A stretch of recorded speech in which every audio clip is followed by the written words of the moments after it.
Assalamualaikum warahmatullahi wabarakatuh. Perkenalkan, nama saya Rika Hanika. Saya dari semester 2 Program Studi Manajemen Fakultas Ekonomi dan Bisnis Universitas Bina Bangsa. Dalam rangka mendukung program pemerintah Stay at Home, Study from Home untuk memutus virus COVID-19. Meskipun di rumah, kami tetap memanfaatkan waktu kami untuk belajar mandiri. Tentu saja dengan bantuan dosen pembimbing untuk mata kuliah ekonomi makro, yaitu Ibu Dr. Andes Dian Sudiantini, SPD, MPD. Di sini saya akan menjelaskan sedikit tentang teori Keynesian dan Neo-Keynesian. Teori yang diungkapkan oleh Keynesian tentang 3 jenis pasar, yaitu ada pasar barang, pasar uang, pasar tenaga kerja. Yang pertama, pasar barang yaitu permintaan barang tidak selalu sama dengan penawaran barang. Hal ini disebabkan tidak semua pendapatan dibelanjakan, namun ada sebagian uang yang ditabung. Yang kedua, pasar uang. Pasar uang adalah pertemuan antara permintaan akan uang dengan penawaran uang. Adalah kebutuhan masyarakat akan uang tunai untuk jumlah uang yang disediakan oleh bank-bank, yaitu seluruh uang kartal dan uang giral yang beredar pada saat ini. Yang ketiga, ada pasar tenaga kerja.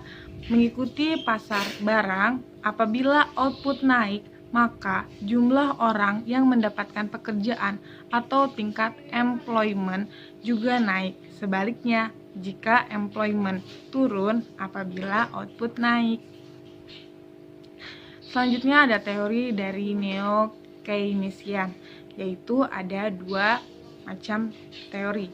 Yang pertama adalah pendekatan ILSM, yaitu ingin menghubungkan secara seimbang pasar barang dan pasar uang secara bersama-sama.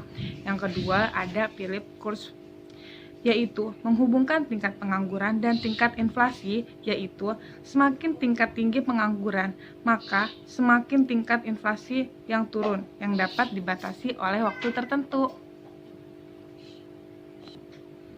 Kesimpulan dari teori Keynesian dan Neo-Keynesian adalah aliran Keynesian muncul akibat adanya depresi besar tahun 1930 di mana Keynes mengkritik pemikiran kaum klasik, yaitu perekonomian yang dilandaskan pada kekuatan mekanisme pasar akan selalu menuju keseimbangan. Jumlah tabungan akan selalu sama dengan jumlah investasi dan ada mekanisme penyesuaian otomatis yang menjamin bahwa perekonomian akan mencapai keseimbangan pada tingkat penggunaan kerja penuh.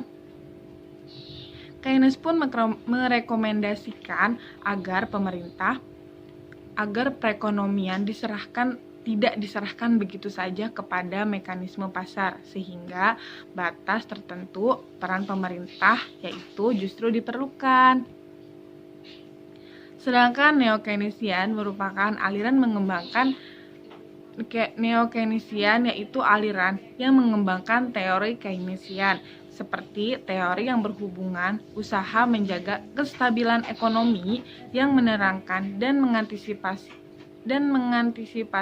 fluktuasi ekonomi atau business cycle, teori yang berhubungan dengan pertumbuhan dan pendapatan nasional.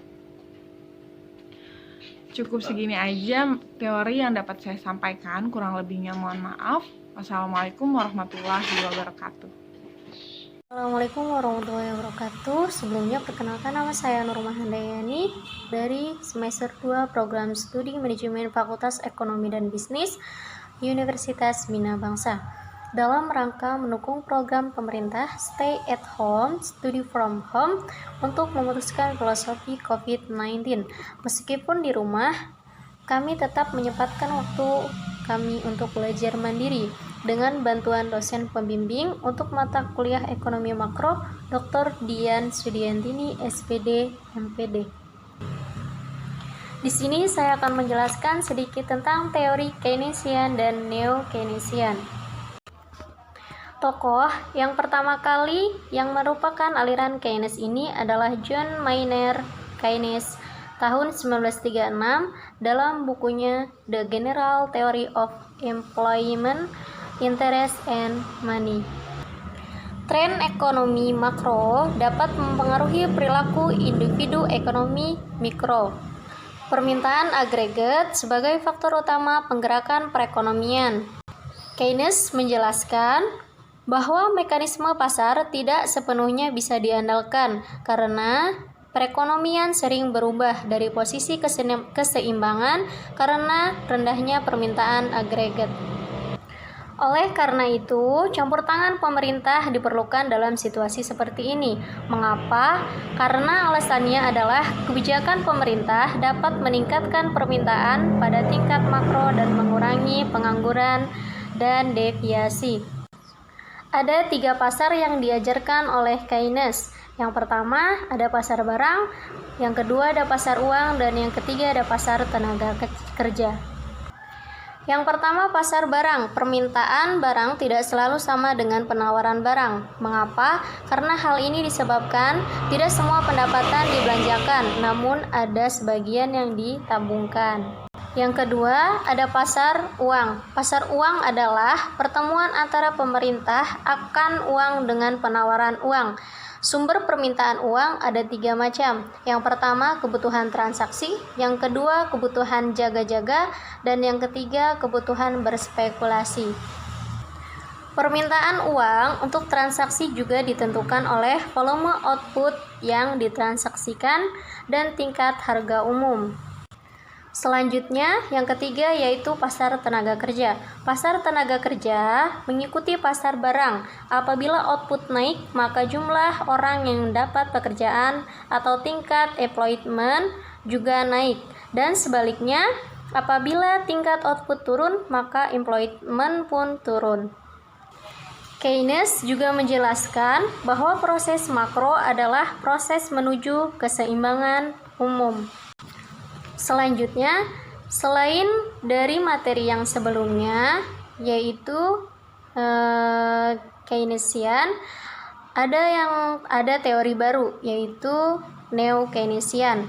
Pengikut Keynes ada Neo-Keynesian, lahir setelah Keynes, jadi dia mengkombinasikan antara ekonomi neoklasik untuk menghasilkan apa yang disebut sintesa neoklasik, yang mendominasikan pemikiran ekonomi makro utama.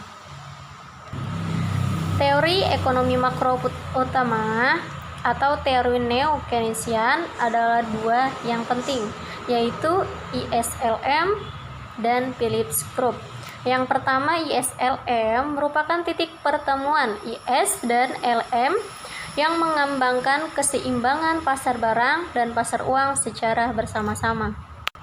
Yang kedua ada Phillips Group. Phillips Group juga merupakan bagian penting dari teori Neo-Keynesian. Phillips Group menghubungkan antara tingkat pengangguran dan tingkat inflasi. Hubungan yang terjadi pada Phillips Group, menurut penelitian di Australia, itu menunjukkan hubungan yang negatif. Jadi, semakin tinggi tingkat pengangguran, maka inflasi akan turun. Atau ketika tingkat pengangguran kecil, maka inflasi akan tinggi. Tetapi, dikarenakan dibatasi oleh waktu, maka bisa terjadi sesuatu di negara. Pembuktian pada Phillips Group sudah dilakukan dan menunjukkan teori yang sebaliknya, bahwa ketika terjadi pengangguran yang tingkat pengangguran tinggi, maka tingkat inflasi juga akan tinggi. Mungkin itu saja yang bisa saya sampaikan, kurang lebihnya saya mohon maaf. Saya akhiri, wassalamualaikum warahmatullahi wabarakatuh. Assalamualaikum warahmatullahi wabarakatuh. Saya Dina Novianti, mahasiswa dari Universitas Bina Bangsa semester 2 dengan NIM saya 110119251. Saya di sini akan menjelaskan tentang ekonomi makro, yaitu teori klasik dari John Maynard Keynes yang dibimbing oleh dosen Dian Sudiartini SPD MPD. Baik, yang pertama saya akan menjelaskan menurut John Maynard Keynes 1936 dalam bukunya The General Theory of Employment, Interest, and Money. Keynes menawarkan cara baru dalam menganalisis perekonomian di samping kaum klasik. Tren ekonomi makro juga dapat mempengaruhi perilaku individu ekonomi mikro. Ekonomi mikro juga permintaan agregat sebagai faktor utama pergerakan perekonomian, dan terutama ketika perekonomian sedang lesu. Yang terjadi adalah agregatmen akan berimplementasi tingginya tingkat pendapatan dan tingkat pengangguran. Keynes juga menjelaskan bahwa mekanisme pasar tidak sepenuhnya bisa diandalkan, karena perekonomian sering berubah dari posisi keseimbangan. Kenapa hal itu terjadi? Karena rendahnya permintaan agregat. Oleh karena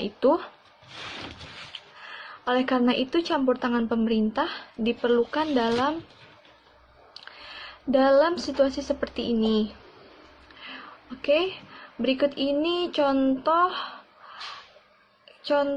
yang akan kita bahas tentang 3 pasar menurut Keynes, yaitu pertama pasar barang, yang kedua pasar uang, yang ketiga pasar tenaga kerja. Oke, saya akan menjelaskan yang pertama itu dari pasar barang. Apa pasar barang itu? Pasar barang itu permintaan barang yang tidak selalu sama dengan penawaran barang. Hal ini disebabkan tidak semua pendapatan dapat dibelanjakan, akan tetapi sebagian orang banyak yang dijadikan sebagai tabungan. Karena pendapatan itu tidak semua orang dibelanjakan, karena kebanyakan orang itu tawaran uang. Permintaan akan uang adalah kebutuhan masyarakat akan uang tunai untuk menunjang kehidupan atau kegiatan. Keynes mengatakan bahwa permintaan akan uang untuk spekulasi saat ini tinggi apabila tingkat bunga saat ini dirasa rendah, dan permintaan untuk spekulasi saat ini rendah apabila tingkat bunga untuk spekulasi mempunyai hubungan yang berakibat dengan tingkat bunga saat ini. Baik, yang ketiga adalah pasar tenaga kerja menurut Keynes. Pasar tenaga kerja itu apa? Baik, pasar tenaga kerja menurut Keynes adalah pasar tenaga kerja mengikuti pasar barang. Apabila output naik, maka jumlah orang yang mendapatkan pekerjaan atau tingkat employment juga naik. Sebaliknya, apabila employment turun, maka output juga akan turun. Baik, sekian dari saya. Teori klasik. Semoga bisa bermanfaat buat semuanya. Terima kasih. Wassalamualaikum. Assalamualaikum warahmatullahi wabarakatuh. Perkenalkan, nama saya Nadita Mulyasari. Saya dari semester 2, Program Studi Manajemen Fakultas Ekonomi dan Bisnis Universitas Bina Bangsa. Dalam rangka mendukung program pemerintah Stay at Home, Study from Home untuk memutus virus COVID-19. Meskipun di rumah, kami tetap memanfaatkan waktu kami untuk tetap belajar mandiri. Tentu saja dengan bantuan dosen pembimbing. Untuk kuliah ekonomi makro yaitu Ibu Dr. Andes Duyan Sudiantini, SPD, MPD. Di sini saya akan memaparkan sedikit materi tentang teori ekonomi makro, yaitu teori Keynesian dan Neo-Keynesian. Yang pertama, teori Keynesian. Inti dari teori Keynesian adalah untuk menerobos hambatan perekonomian adalah pemerintah harus ikut campur tangan dalam meningkatkan belanja masyarakat, baik dengan cara meningkatkan suplai uang melakukan pembelian barang dan jasa oleh pemerintah itu sendiri, atau lebih tepatnya meningkatkan perekonomian secara umum. Teori Keynes mengecam kebijakan pemerintah yang terlalu mendorong tabungan dan tidak mendorong konsumsi. Keynes juga mendukung pendistribusian kekayaan secara terkendali ketika diperlukan. Teori Keynes kemudian menyimpulkan bahwa ada alasan untuk pendistribusian kemakmuran, yaitu jika segmen masyarakat yang lebih miskin diberikan sejumlah uang, mereka akan cenderung membelanjakannya daripada menyimpannya, yang kemudian mendorong pertumbuhan ekonomi. Dan ide pokok dari teori Keynes ini adalah peranan pemerintah. Dalam teori Keynes terdapat 3 pasar, 1 pasar barang, 2 pasar uang, dan 3 pasar tenaga kerja. Yang pertama, pasar barang. Menurut Keynes, permintaan barang tidak selalu sama dengan penawaran barang. Hal ini disebabkan tidak semua pendapatan dibelanjakan, namun ada sebagian yang ditabung, dan tabungan tidak akan menambah permintaan secara efektif terhadap barang dan jasa jika ditabungkan itu tidak segera diinvestasikan, sehingga akan terjadi kelebihan stok barang atau produksi barang. Yang kedua, pasar uang. Menurut Keynes adalah pertemuan antara permintaan akan uang dengan penawaran uang. Permintaan akan uang adalah semua kebutuhan masyarakat akan uang tunai untuk menunjang kegiatan perekonomian. Ada 3 macam sumber kebutuhan akan uang, yaitu kebutuhan transaksi, kebutuhan berjaga-jaga, dan kebutuhan berspekulasi. Yang terakhir, pasar tenaga kerja. Teori Keynes di pasar tenaga kerja mengikuti teori pasar barang. Jadi, apabila output itu naik, maka permintaan terhadap tenaga kerja itu semakin tinggi atau employment juga akan meningkat. Dan Keynes juga menekan bahwa proses makro adalah proses menuju keseimbangan umum. Kemudian teori baru yaitu Neo-Keynesian. Jadi Neo-Keynesian ini mengkombinasikan antara ekonomi neoklasik untuk menghasilkan apa yang umumnya disebut sebagai sintesa neoklasik, yang mendominasi pemikiran ekonomi makro utama. Tetapi meskipun itu luas, bahwa tidak ada kecenderungan otomatis yang kuat untuk bisa kerja penuh dalam perekonomian. Banyak yang percaya bahwa jika kebijakan pemerintah yang digunakan untuk memastikan hal itu wajib dilakukan. Dan kemudian ketika perekonomian sudah normal kembali, maka kita menggunakan teori klasik kembali, bahwa mekanisme pasar akan bekerja secara efisien. Demikian sedikit materi yang dapat saya sampaikan, kurang dan lebihnya saya mohon maaf. Wassalamualaikum warahmatullahi wabarakatuh.